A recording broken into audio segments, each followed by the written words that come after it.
أما بعد فأعوذ بالله من الشيطان الرجيم بسم الله الرحمن الرحيم إن صلاتي ونسكي ومحياي ومماتي لله رب العالمين صدق الله العظيم اللهم صل على محمد وعلى آل محمد كما صليت على إبراهيم وعلى آل إبراهيم إنك حميد مجيد اللهم بارك على محمد وعلى آل محمد كما باركت على إبراهيم وعلى آل إبراهيم إنك حميد مجيد۔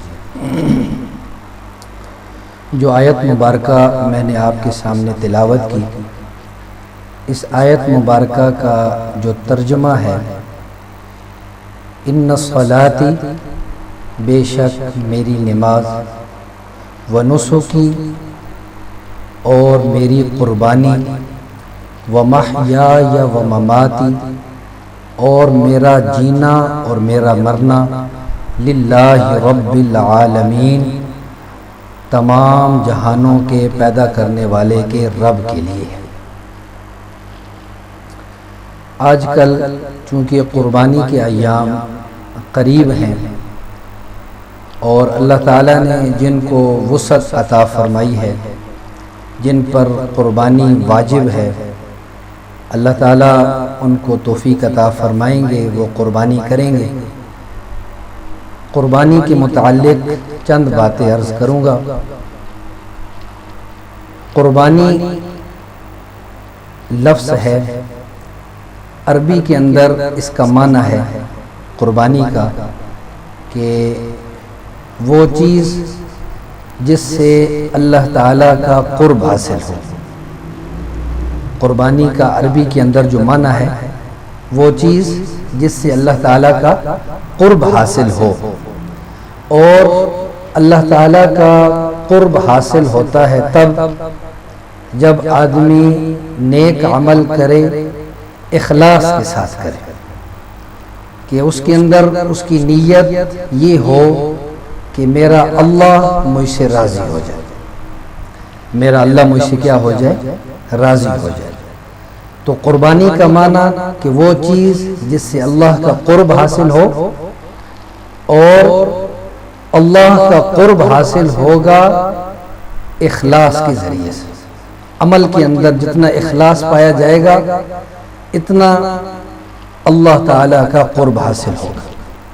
ایک آدمی قربانی کا چھوٹا جانور لیتا ہے اور وہ قربانی کرتا ہے، لیکن اخلاص کے ساتھ کرتا ہے، اور ایک آدمی بڑا جانور لے کر قربانی کرتا ہے لیکن نیت اس کی خراب ہوتی ہے، ریاکاری ہے، دکھلاوا ہے، نمود و نمائش ہے، تو جو انسان چھوٹا جانور قربانی کرے گا اس کو فائدہ ہوگا، اس بڑے جانور کو قربانی کرنے والے کو کوئی فائدہ نہیں ہوگا، چونکہ اس کا عمل جو ہے وہ اخلاص سے خالی ہے، اخلاص سے خالی ہے۔ سب سے پہلی جو قربانی ہوئی اس جہان کے اندر، دنیا میں، حضرت آدم علیہ السلام کے دونوں بیٹے حضرت حابیل اور حضرت قابیل۔ قابیل نے دمبا ذبح کیا اور حابیل کے پاس کوئی جانور ذبح کرنے کے لیے نہیں تھا، وسعت نہیں تھی، تو اس وقت اجازت ہوتی تھی کہ جو نفلی قربانی ہوتی تھی، نفلی قربانی میں اگر جانور نہیں ہوتا تھا تو گندم کے خوشے قربانی کر دیے جاتے تھے، اور اس وقت قربانی کی قبولیت کی نشانی یہ ہوتی تھی کہ آسمان سے آگ آتی تھی، اور جس کی قربانی جل جاتی تھی تو علامت اس بات کی ہوتی تھی کہ اس کی قربانی قبول ہو گئی، اور اگر وہ قربانی آگ سے جلتی نہیں تھی تو اس بات کی علامت ہوتی تھی کہ اس آدمی کی قربانی قبول نہیں ہوئی۔ تو یہ واقعہ بیان کرنے کا مقصد یہ ہے کہ اللہ کے ہاں بھی قربانی وہی قابل قبول ہوگی جو اخلاص کے ساتھ کی جائے، اخلاص کے ساتھ کی جائے۔ تو اللہ کا قرب جس آدمی کو حاصل ہو جاتا ہے، اللہ کا قرب جس آدمی کو حاصل ہو جاتا ہے، اسے سمجھیے سب کچھ حاصل ہو گیا، سب کچھ حاصل ہو گیا۔ جیسے دنیا کا کوئی بڑا افسر ہوتا ہے تو اس کے ساتھ تعلقات بنانے کے لیے، اس کا قرب حاصل کرنے کے لیے آدمی مختلف قسم کے راستے تلاش کرتا ہے، مختلف قسم کے راستے تلاش کرتا ہے تاکہ اس کے ساتھ میرا تعلق بن جائے، میرا قرب حاصل ہو جائے اس کو۔ تو اسی طرح اللہ کا قرب حاصل کرنے کا ایک طریقہ یہ ہے کہ قربانی صرف اور صرف اللہ کی رضا کے لیے کی جائے، اللہ کی رضا کے لیے کی جائے۔ تو اب اس قربانی سے جب اللہ کا قرب حاصل ہو گیا تو سمجھیے سب کچھ حاصل ہو گیا، سمجھیے سب کچھ حاصل ہو گیا کہ جس کو اللہ کی ذات مل گئی، جس کو اللہ کی ذات مل گئی تو اسے اور کیا چاہیے؟ اور وہ ذات بندے کے قریب ہے۔ اللہ تعالیٰ ارشاد فرماتے ہیں کہ وَنَحْنُ أَقْرَبُ إِلَيْهِ مِنْ حَبْلِ الْوَرِيدِ، میں بندے کے شاہ رگ سے بھی زیادہ قریب، شاہ رگ سے بھی زیادہ قریب۔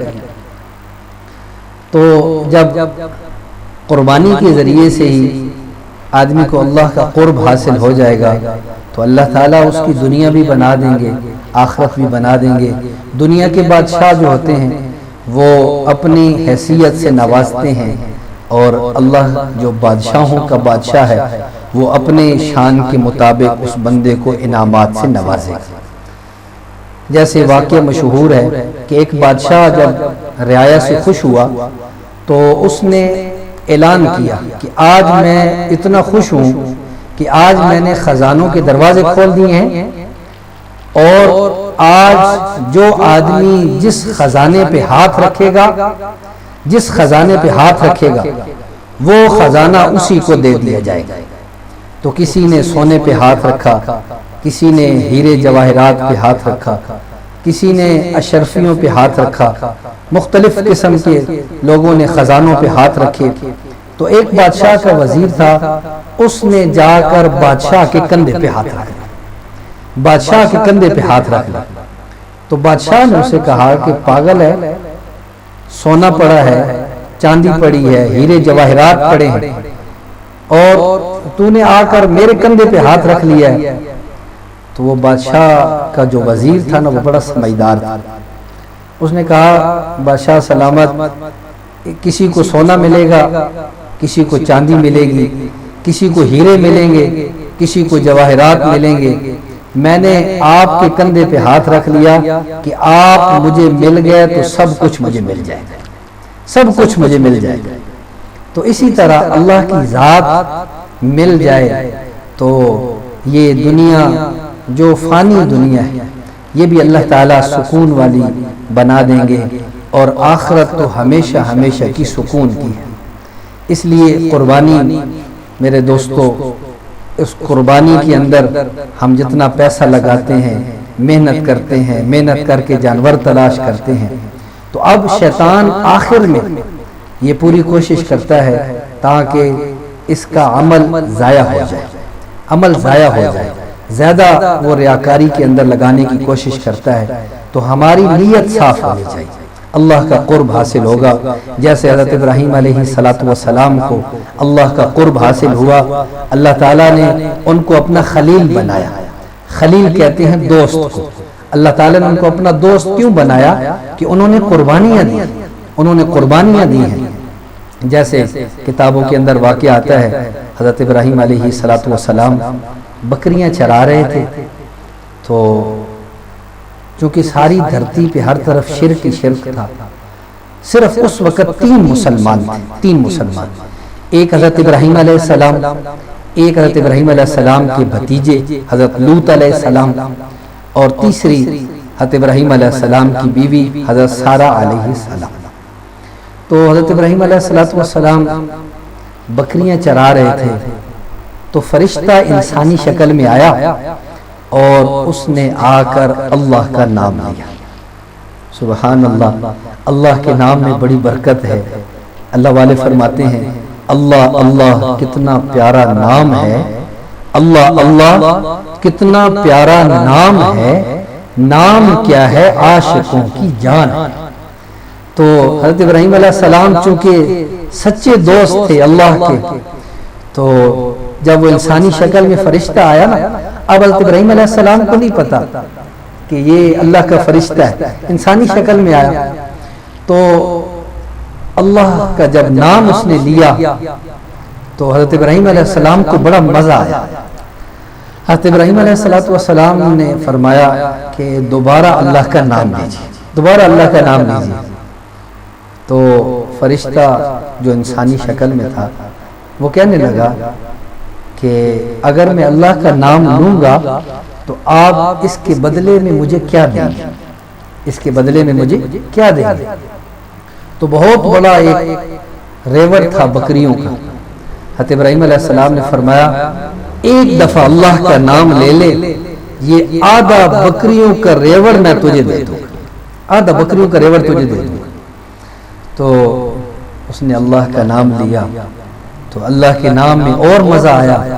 حضرت ابراہیم علیہ السلام نے فرمایا کہ ایک دفعہ دوبارہ لیجیے۔ فرمایا اب کیا دیں گے؟ حضرت ابراہیم علیہ السلام نے فرمایا یہ بکیا جو ریوڑ ہے نا، یہ سارے کا سارا آپ کو دے دوں گا، صرف ایک دفعہ اللہ کا نام تو لیجیے، اللہ کا نام لیجیے۔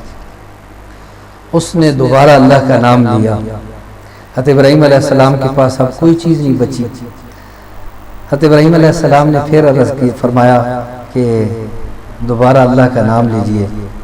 تو وہ کہنے لگا اب آپ کے پاس کچھ بھی نہیں ہے، اب آپ مجھے اس کے بدلے میں کیا دیں گے؟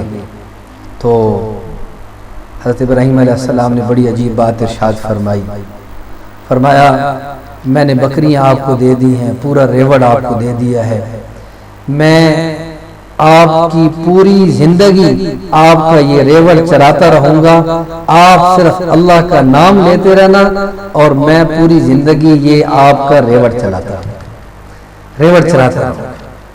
تو ایسا اللہ کے نام میں مزہ ہے۔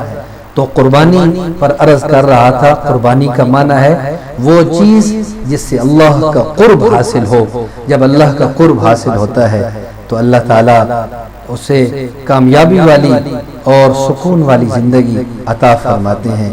اللہ تعالیٰ سے دعا ہے اللہ تعالیٰ یہ جو میں اور آپ جو اللہ تعالیٰ قربانی کرنے کی توفیق عطا فرما رہے ہیں، اللہ تعالیٰ یہ اپنی بارگاہ میں قبول فرمائیں۔ وآخر دعوانا ان الحمد للہ رب العالمین۔